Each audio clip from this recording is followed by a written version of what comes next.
Steam curled against the glass.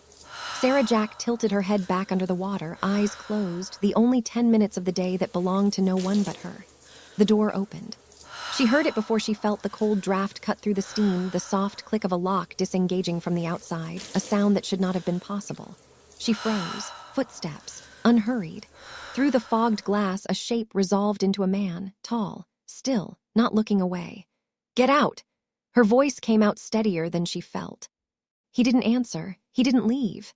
Sarah grabbed the towel off the rail and pulled it against her, water running down her arms, her back pressed to the cold glass. "I said get out. This is my house." His Korean was clipped, his English precise, unbothered. "Every room in it is mine. This room has a lock. Locks are a courtesy, not a right." "Your house," Sarah said. "Not my body, you don't get both." He stepped closer. Close enough that she could see his face clearly now, sharp, composed, terrifyingly calm, the kind of calm that had never once had to raise its voice to get what it wanted. Sarah's pulse hammered. She knew this look. Not his face, she'd never seen his face before tonight, but the look underneath it, the one that stripped a woman down to something worth appraising before it bothered deciding whether she was a person at all. She'd seen it on men back home, who'd sized up her body like it was an argument they'd already won. "Who do you think you are?" she said low. "Kang Tae-jun." The name landed like a stone dropped into still water. She'd heard it whispered in the staff hallway the way people whisper things they're afraid will hear them. He reached toward her face, not grabbing, just reaching, testing whether she would let him.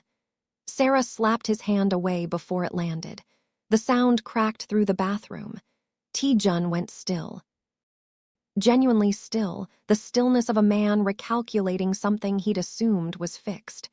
"Touch me again," Sarah said, "and you'll regret it." Nobody in that house had spoken to him like that in over a decade.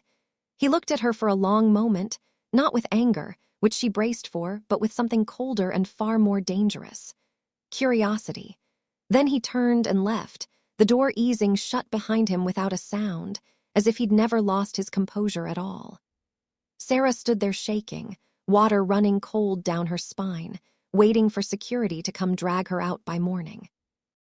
By morning, word had already spread through the staff wing, passed in careful whispers between people who knew better than to be caught discussing their employer. Tae-jun had given an order. Nobody touches her. No explanation attached. Sarah heard it from a housekeeper named Yuna, who delivered the news like a warning rather than good news. "You should be careful," Yuna murmured, not meeting her eyes. "Men he protects don't stay ordinary for long." "I'm not anyone's project," Sarah said. Yuna only looked at her, the way you look at someone standing too close to a fire they don't understand yet. Sarah had come to the Cheongdam estate 3 months earlier, hired to manage its private cellar, an entire underground level of aged wine, rare spirits, and the paperwork that came with importing them quietly across borders that didn't always cooperate. It was meticulous work. Inventory logs, import manifests, customs declarations that had to match perfectly, because in a house like this, a mismatched number wasn't a clerical error, it was a question someone dangerous might ask. She was good at it. She noticed patterns other people skimmed past. It was the kind of job that kept her invisible, which was exactly what she'd wanted when she took it, a quiet room full of bottles and numbers, far from anyone who might look at her too long. She hadn't chosen Korea because it promised anything better. She'd chosen it because it was far enough away that nobody in it would know the woman she used to have to be. Back home, everyone had known her. The shopkeeper who'd started walking her to the taxi stand after dark without being asked. The cousin who'd stopped inviting her to family events where a particular uncle would be present. The whole quiet architecture people built around a woman. Once, they decided her body was a problem that belonged to everyone but her. She'd learned to expect it from both directions. Men who treated her size like an invitation, and men who treated it like a punchline, as though her body existed for other people to have opinions about, and she was simply the one who had to live in it. A stranger had cornered her in a stockroom at her last job back home, hands where they had no right to be, and when she'd shoved him off and told him exactly what she thought of him, He'd laughed, actually laughed, and told her she should be grateful, that a woman her size didn't usually get the attention. That was the night she'd stopped waiting for it to get better where she was. She wanted a country where nobody had an opinion about her body yet, where the sentence didn't come with a story attached. Korea meant distance, not safety. She had learned, painfully, not to confuse the two. She had also learned, from her mother and from every woman in her family before her, that surviving that kind of attention didn't mean carrying it around afterward like shame. Her body wasn't the thing she needed forgiveness for. Other people's hands were. She said the words to herself often enough that they had started to feel less like something she was still convincing herself of, and more like something she simply knew. She hadn't accounted for the owner walking into her shower on her 3rd month of trying. She spent that morning trying to convince herself the slap had been a mistake she'd have to answer for. She'd seen what happened to people who crossed men like Tae-jun, not in this house specifically, but in every whispered story that traveled with the staff from one wealthy employer to the next. She was summoned that afternoon. His office sat behind 2 sets of doors, all dark wood and low light, built to remind visitors exactly how small they were. Tae-jun sat behind the desk in his wheelchair, 2 men flanking the door like furniture that happened to carry weapons. "Sit," he said. "I'll stand." A flicker, not quite amusement, crossed his face. "You slapped me last night. You broke into my shower. I don't break into anything I own. You don't own me." The room went very quiet. One of the guards shifted his weight, waiting for a punishment neither of them wanted to witness. She was afraid. She would have been lying to say otherwise. Every instinct she owned was telling her exactly how much danger stood between her and that door. But fear was not new to her, and neither was standing inside it without bowing. She had done that in smaller rooms against smaller men for most of her life. This one just had better furniture. "And if I cross that line again," Tae-jun said, voice even, "what happens?" "I stop you again," Sarah said, "as many times as it takes." He studied her, unreadable, then glanced at the guards. "Out." They obeyed instantly, and the doors closed, leaving Sarah alone with the most feared man in Seoul. "Are you protecting me?" she asked before he could speak first, "or claiming me?" The question caught him. She saw it, the faint, involuntary pause of a man who didn't have an answer prepared. "I haven't decided," he said finally. "That's not comforting." It wasn't meant to be. She left without being dismissed, and nobody stopped her. It was, she would realize much later, the first time in his adult life Tae-jun had let someone walk out of a room he hadn't finished talking in. 3 days passed in a careful, watchful quiet. Sarah kept to the cellar, kept her head down, avoided the upper floors where he was most likely to be. She told herself the order to leave her alone meant nothing except that a dangerous man had a temporary curiosity, the kind that would fade the moment something more interesting crossed his path. She was wrong. A guest of the estate, a shipping magnate named Director O, thick with cologne and entitlement, in Seoul to finalize a deal Tae-jun's organization had been quietly brokering for months, found her alone in the cellar on the 4th night, checking a delivery against its manifest. "There you are," he said, closing the door behind him. "The wine girl. I have a name." "I'm sure you do." He crossed the narrow aisle between racks, backing her against a wall of bottles before she could step clear. His hand landed on her waist, slow, proprietary, the same unhurried certainty she'd learned to recognize from an entire continent away. "Relax. A woman like you should be flattered a man like me even noticed." She knew exactly what that sentence meant, and exactly which 2 things he thought he was being generous about at once. "Get your hand off me." "Your staff," his grip tightened. "Staff doesn't tell me no." Sarah drove her elbow into his ribs hard enough to send him stumbling into the rack behind him, bottles rattling, one crashing to the stone floor in a spray of red. That was when the wheels of Tae-jun's chair rounded the corner, silent on the stone. Director O straightened fast, smoothing his jacket, forcing a laugh. "Tae-jun, I was only." Did she say yes? What? Did she say yes? Nobody answered. Tae-jun didn't raise his voice once. He didn't need to. Two of his men appeared from the shadows of the stairwell and had Director O moving toward the door before he finished his next sentence, his protests trailing off into the corridor like smoke. Sarah rounded on Tae-jun the second they were alone, adrenaline still hot in her chest. I didn't need saving. I know. I wanted him punished. His eyes stayed on her, flat and certain. There's a difference. Is there? You'll learn to tell them apart, he said. Eventually. He looked at the broken bottle on the floor, a wine older than either of them, and said nothing about it. It occurred to her, distantly, that he just watched several $1,000s shatter on the ground and hadn't so much as glanced at it twice. She hated that she believed him about the other thing. Director O did not return to the estate. He began watching her after that, not from behind cameras, not through his men, but with his own eyes, in the 2 or 3 seconds their paths crossed each day. He noticed things nobody else in that house had bothered to notice. That she cross-checked every seller delivery twice before signing off, even when everyone else waved shipments through. She found him in the garden at dusk and didn't bother with pleasantries. You're rearranging my life. I'm not controlling you. Then stop changing things because of me. I can't. He said it simply, like a fact he resented as much as she did. That's not an answer, Tae-jun. It's the only one I have right now.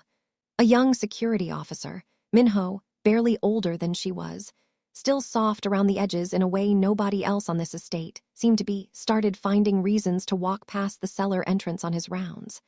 A joke about the weather. A coffee left outside her door with no note attached. Once, an offer to carry a crate she was perfectly capable of carrying herself, which she let him do anyway, because it had been a long time since anyone had offered her something without expecting a return. He made her laugh, genuinely, for the first time in weeks. It felt like air. 2 days later, Minho was reassigned to the North Gate, 3 buildings away, his rounds rewritten so completely he no longer had any reason to pass anywhere near the cellar. Sarah found Tae-jun in his study without knocking. You moved him. Yes. Why? He was spending too much time with you. So, I didn't like it. You don't get to rearrange people's lives, because you don't like who talks to me. Something flickered behind his eyes, quick and unguarded, gone before she could name it. No, he agreed. I don't. But you did it anyway. He didn't answer that. His silence was its own confession. You're jealous, she said, almost disbelieving. No. You're a terrible liar, Tae-jun. He held her gaze a beat too long before looking away first, the first time she'd seen him do that. He wasn't dangerous, she added, quieter now. He was kind. You don't get to punish kindness because it isn't yours. I know what he was, Tae-jun said. That isn't why I moved him. Then why? He didn't answer that either. She left the study with the question unresolved, and it sat between them for days afterward like something neither of them was ready to pick up. She found Minho at the North Gate a week later, bringing him coffee the way he'd once brought her one, an apology she didn't know how else to phrase. You didn't need to do this, he said, though he took the cup anyway. I know it wasn't your fault. It wasn't yours either. He glanced toward the main house, lowering his voice out of old habit. For what it's worth, I wasn't trying to start anything. I just liked making you laugh. You don't laugh much down there in the cellar. I know, Sarah said, and found, uncomfortably, that she meant it as an apology to herself as much as to him. He's not wrong to worry, though, Minho added, careful. Not about me. About what happens to people who get close to you now. You're not just staff to him anymore. Everyone's noticed. That's not a safe thing to be in this house. Sarah didn't have an answer for that either. Late one night, passing his private wing on her way back from the kitchens, Sarah found his door open a few inches. She should have kept walking. Instead, she saw him at the edge of his bed, gripping the frame, trying to force himself upright on legs that wouldn't hold. His arms shook with the effort. He caught himself against the headboard, jaw locked, breath coming hard through his nose, furious, not in pain so much as furious at his own body's refusal to obey him the way everything else in his life did. He hadn't heard her. Sarah stepped forward on instinct, reaching to steady him. Don't! The word cracked like a whip. She stopped, waited. He braced for the look she was supposed to give him next, the soft, careful pity that followed him through every room he entered on wheels, the look that made grown men speak to him more slowly, as if his legs had taken his mind with them. It didn't come. I wasn't going to pity you, she said quietly. I was going to catch you if you fell. There's a difference. He stared at her, breathing hard, something in his face cracking open for exactly 1 second before the composure slammed back into place. Go to bed, Sarah, he said, rough. She went. But something between them had shifted, and they both knew it. If this kind of slow-burn tension is exactly your thing, hit that like button before we go further. It genuinely helps this story find more people like you. And drop a comment on where you think this is headed, because Tae-jun's past is about to crack wide open. She learned pieces of that past slowly, the way you learn a locked room, one door at a time, most of them left open by accident. It had started months before the bathroom, before she'd ever laid eyes on him, back when she was first hired and given a stack of old cellar ledgers to reconcile against decades of import records nobody had touched in years. Most of it was routine, vintages, quantities, customs stamps. But buried in the older files, a name kept surfacing in places it had no business being. A deputy's signature on manifests for shipments that, according to his own reported schedule, he shouldn't have been anywhere near. She hadn't thought much of it at the time. She'd simply done what she always did, filed the detail away, quietly, without drawing attention to how much she noticed. Weeks later, sitting across from Tae-jun on the terrace while he worked through paperwork he clearly wasn't seeing, he said, almost offhand, that his organization had never fully identified who had orchestrated the attack that put him in this chair, that the betrayal had come from inside and the trail had gone cold years ago. The name from the ledgers rose through her memory like a stone through water. Deputy Han, she said. Tae-jun went very still. What did you say? There's a name in your old cellar shipping records. Han. He signed off on deliveries during weeks he claimed to be somewhere else entirely. I noticed it my first month here. It just didn't mean anything until now.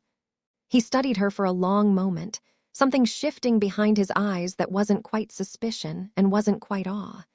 Show me. She pulled the ledgers that night. He read in silence at his desk, jaw tightening with every page, years of buried instinct finally finding a shape he could hold. You're right, he said, quiet and dangerous. For the first time when he looked at her, it wasn't hunger. It was respect. Why didn't you say something sooner? He asked.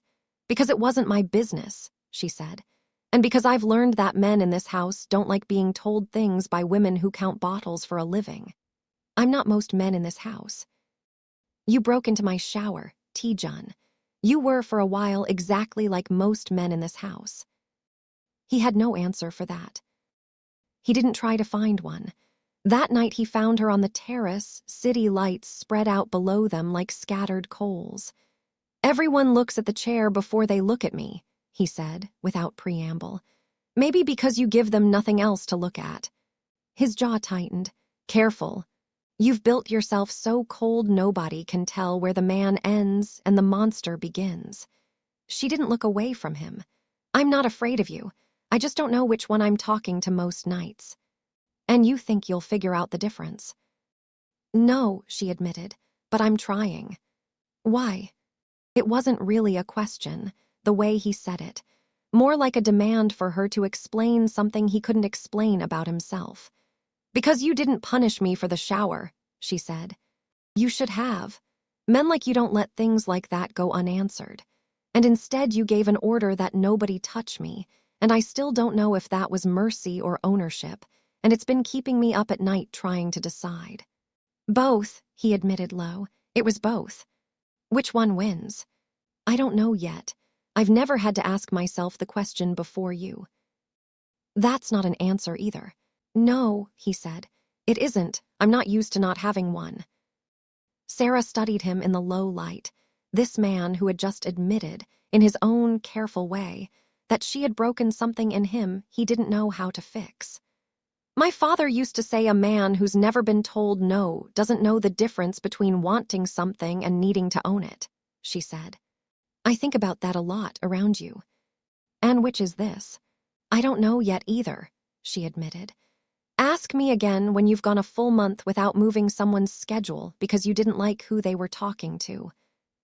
That, at least, got something close to a real smile out of him.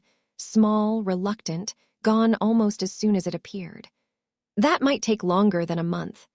Then we have time to find out. Neither of them moved closer. Neither of them needed to. It was the most exposed either of them had been with another person in years, and nobody had touched anybody at all. But the closeness frightened her more than his intrusion ever had, because intrusion she knew how to fight. She found him 3 days after the terrace, resignation letter in hand. I'm leaving. His expression didn't move, but the temperature of the room dropped. No, you don't own me. I know. Then let me go. Silence stretched, and for the first time since she'd met him, the most powerful man in Seoul had no answer ready. You could stop me, she said. One word and your men wouldn't let me pass the gate. We both know that. Yes. So why haven't you said it? His hands tightened once on the arms of his chair, then released. Go, then. She left. He let her. His men noticed the change in him over the following days, silences that ran too long, a temper with a shorter fuse than usual, a coldness even his closest lieutenant, a man named Yi-won who had served him for over a decade, learned to root around. Tae-jun buried himself in the hunt for Han, cross-referencing every ledger Sarah had ever touched, chasing a name through shell companies and old shipping fronts with a focus his men had never seen turned so completely away from the business of running an empire. It wasn't about Han anymore, not really, and everyone around him could tell. He found her 3 nights later at a cheap apartment near the airport, a suitcase already packed by the door. You think I'm here because I want another woman in this house, he said, stopping just out of arm's reach, a distance he chose deliberately. Aren't you? I don't want another woman. His voice, when it came, was rougher than she'd ever heard it. I don't know when this happened. I only know that somewhere between you slapping my hand away and you looking at me like I was still a man instead of a chair. I stopped being able to order myself to forget you. Sarah's chest ached with the weight of it, but she held her ground. Wanting me isn't enough, Tae-jun. I know. You crossed a line the first night we met. I know that too. She studied him, searching for the performance she expected and not finding it.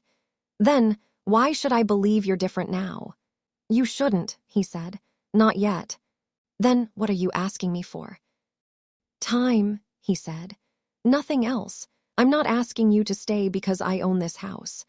I'm asking because if you get on that plane, I don't think I'll ever stop wondering what would have happened if you hadn't. She didn't get on the plane that night, but she didn't unpack the suitcase either. Han had been watching from a careful distance for years, patient the way only a man who has already lost everything once can be patient. He had built a quiet second life in the years since the attack that shattered Tae-jun's legs, new contacts, new debts owed to him by men who thought they were dealing with someone else entirely, a slow accumulation of leverage he'd been saving for the right moment. When his people finally confirmed the rumor moving through Tae-jun's circle that the untouchable boss had a weakness, and her name was Sarah Jack, the cellar woman who'd started attending meetings she had no formal reason to be in, he allowed himself, for the first time in a decade, something close to a smile. Everyone has a door, he told the man beside him. We just found his. Han had once been the second most trusted man in Tae-jun's organization, closer to him than Yi-won was now, a man who had sat at his right hand for years before the ambition curdled into something colder. The attack that shattered Tae-jun's legs had been meant to end there, meant to remove him entirely and leave the empire for Han to inherit in the confusion. It had failed only by inches, a car that arrived a few seconds too early, a driver who got Tae-jun out before the second charge went off. Han had spent the years since covering his tracks so thoroughly that even Tae-jun's most paranoid instincts had never quite closed the distance to him. He had watched, from a careful remove, as the man he'd tried to kill rebuilt an empire from a wheelchair and made it more feared than it had ever been before. That, more than anything, was what he could not forgive. Sarah was taken 2 nights later, dragged from the apartment before she could get a second scream out, a cloth pressed over her mouth in the dark of the stairwell. Tae-jun received the photograph within the hour Sarah bound, a bruise blooming along one cheekbone, her eyes furious rather than broken. "Let's see what the crippled king can do without his throne," the message beneath it read. He set the phone down, very carefully. Yi-won stepped forward immediately. "We'll handle it. Stay here, we'll bring her back." "No. Boss, your condition. Bring the car." Nobody argued twice with that voice. In the 2 hours it took his men to trace the signal on the photograph to an old shipping warehouse on the industrial waterfront, Tae-jun sat in his study, reviewing every ledger page Sarah had ever flagged, every note she'd made in the margins of files nobody else had thought to read twice. He was no longer looking for evidence. He already had Han. He was looking for something to hold on to that wasn't fear. Sarah, meanwhile, was not waiting to be found. She catalogued the room they'd locked her in, water stains on the ceiling in the shape of old leaks, half-scraped shipping labels on crates stacked along one wall, the particular clipped accent of the guard posted outside the door, the way his footsteps paused at exactly the same interval each time he paced. When Han finally stepped into the light to inspect his prize, she recognized his face instantly from a photograph buried deep in Tae-jun's old files, and she filed the detail away with the same quiet precision she'd once used on shipping ledgers. "You're the wine girl," Han said, almost delighted. "I expected someone more impressive. He's going to destroy an empire for you." "He's going to destroy you," Sarah said. "There's a difference." Han laughed and left her alone with a guard who checked on her every 11 minutes, always the same interval, always the same 3 steps in before he stopped. She let herself be afraid for exactly as long as it took to breathe through it, 15 seconds, counted deliberately. And then she went back to working the loose bolt on the window grate with a bent hairpin she'd kept hidden in her sleeve since the stairwell, and to tearing a strip from the hem of her shirt to wedge behind a pipe near the door, a marker for anyone who came looking and knew how to read it. She memorized the crate labels. She counted the guard's shift changes through the wall. She was not going to be found lying down. When the guard came in on his 11-minute interval to check the ropes at her wrists, Sarah let her body go loose, let her head loll like exhaustion had finally taken her. He leaned in to check the knot. She drove her forehead into the bridge of his nose, hard enough to send him staggering back into the crates, blood already coming fast down his face, and she was on her feet and at the window grate before he found his balance again. The bolt she'd worked loose gave way just as he lunged for her, and she got 3 fingers hooked through the gap before he caught her ankle and dragged her back down onto the concrete floor, the impact driving the air from her lungs. She didn't get out.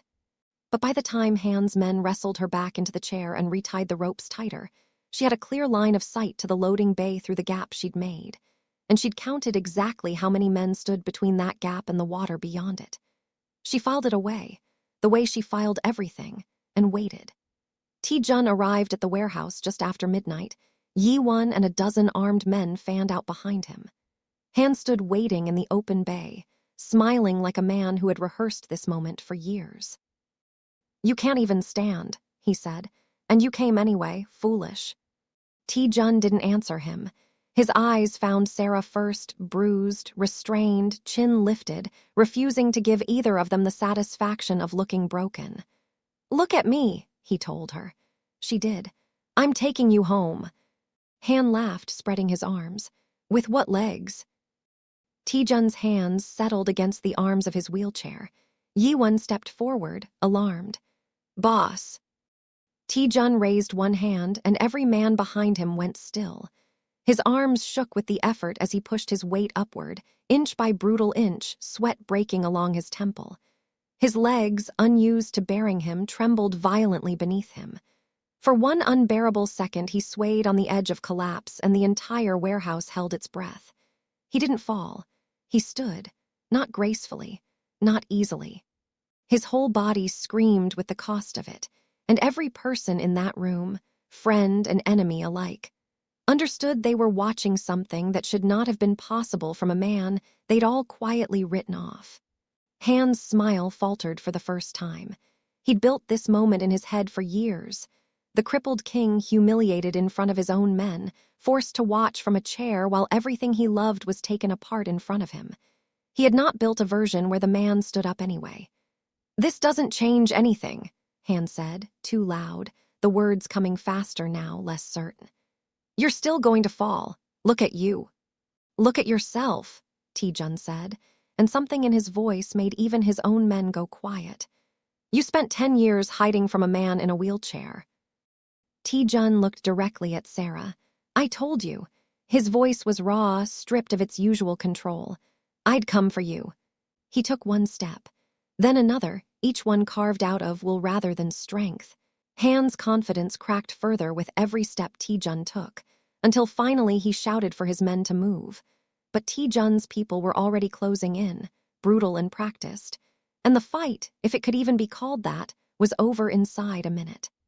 Han was on the ground before he finished giving an order, his years of hidden betrayal finally dragged into the light he'd spent a decade avoiding. Tae-jun didn't watch any of it. His focus never left Sarah. He reached her, breathing hard, legs barely holding his weight, Yi-won hovering close enough to catch him if he fell but not so close as to touch him without being asked. He didn't grab her. He stopped an arm's length away and asked, "Can I touch you?" 4 words. But she heard everything folded inside them. The bathroom, the locked door that shouldn't have opened, the long, punishing road it had taken this man to learn the difference between owning someone and being trusted by them. "Yes," she said. Only then did his hand find her face, gentle in a way nobody in that warehouse would have believed the most feared man in Seoul capable of. Behind them, Yi-won was already barking orders. Han bound and thrown into the back of a car. The guard Sarah had bloodied dragged out by 2 men who didn't bother being gentle about it. The warehouse being swept for anything worth taking before someone thought to burn the evidence of it ever having happened. None of it touched the small, quiet space Tae-jun and Sarah stood in, his legs still shaking badly enough that Yi-won hovered 2 feet away, arms half raised, ready to catch him the moment he asked. He didn't ask. Not yet. He stayed standing until the car carrying Han pulled out of the loading bay, until his men had confirmed every exit was secure, until the last piece of the night that required him to be dangerous had been handled. Only then did he let Yi-won take his weight. Lowering himself back into the chair, his second-in-command had wheeled up behind him without a word. Sarah watched him do it, watched the exhaustion finally crack through the composure now that there was no one left to prove anything to, and understood, for the first time, that the standing hadn't been about being seen as strong. It had been entirely for her. Sarah returned to the estate 3 days later, bruises fading, her mind anything but settled. Something had shifted permanently between them in that warehouse, but shifting wasn't the same as healing, and there were things that still needed to be said out loud, not felt. She found him on the terrace where they'd once stood in silence, and this time she didn't let the silence hold. "Why me?" she asked. "Because you were the first person who looked at me and didn't decide what I was worth. You scared me, that first night. I know. You thought your name gave you the right to walk into a room I'd locked." "I know that, too." His voice didn't try to soften the truth. "I was wrong to do it. I've had a lot of time to sit with that, Sarah. It doesn't get easier to say." "Good," she said. "It shouldn't." "No," he agreed. "It shouldn't. But you changed. You changed me." He stepped closer, slower than he needed to, leaving her every chance to stop him. She didn't take it. "You've seen the worst of me," he said, "and I still can't let you go." "What if I leave anyway?" she asked, testing the words like a blade she wasn't certain would cut. "I'll let you," he said, and the honesty in it staggered her more than any command could have. "But I'll spend the rest of my life hoping you come back." For the first time since the bathroom, he was giving her something he could easily have taken instead. Choice. You're not the same man who walked into that bathroom, Sarah said quietly. I need you to know I see that. I'm not staying because I've forgiven the beginning. I'm staying because of everything after it. I know the difference, Tae-jun said. I intend to spend a long time making sure you never have reason to doubt it again.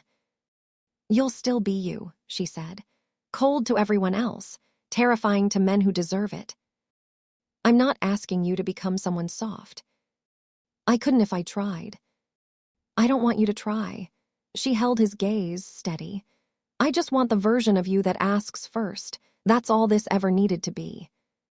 Then that's what you'll have. He said it the way he said everything that mattered, without embellishment, without needing to say it twice. You should also know Han's organization is finished. Every man who worked for him has already been informed there's a new arrangement, or there isn't an arrangement at all. Is that a warning? It's a fact. I wanted you to hear it from me instead of the staff hallway. A pause. I'm not going to pretend that part of my life ends because of you. It won't. But you'll never again wonder whether you're safe inside these walls. That much I can promise and mean it. That's the most romantic thing you've said all night, Sarah said dryly. And it's about murdering people. I contain multitudes, Tae-jun said, and it was, as far as she could remember, the first joke she'd ever heard him make. Sarah closed the distance herself. The kiss wasn't the desperate, hungry thing of the stories she'd grown up warned about. It was quiet, deliberate, a question answered entirely on her own terms. Sarah Jack had come to Korea running from men who believed her body gave them permission to decide her worth for her. She never expected to find something like love in the arms of the most dangerous man in Seoul. And Tae-jun, a man who had spent years teaching the world to fear him, never expected the one woman he couldn't intimidate would become the only person capable of making him stand. He had spent his whole life making people afraid of him. Sarah Jack was the first person who taught him what it meant to be afraid of something else entirely, not dying, not losing his empire, but losing her. If this story kept you here until the very last line, that's exactly what it was built to do. So make sure you're subscribed, drop a comment with your favorite moment, and I'll see you in the next one.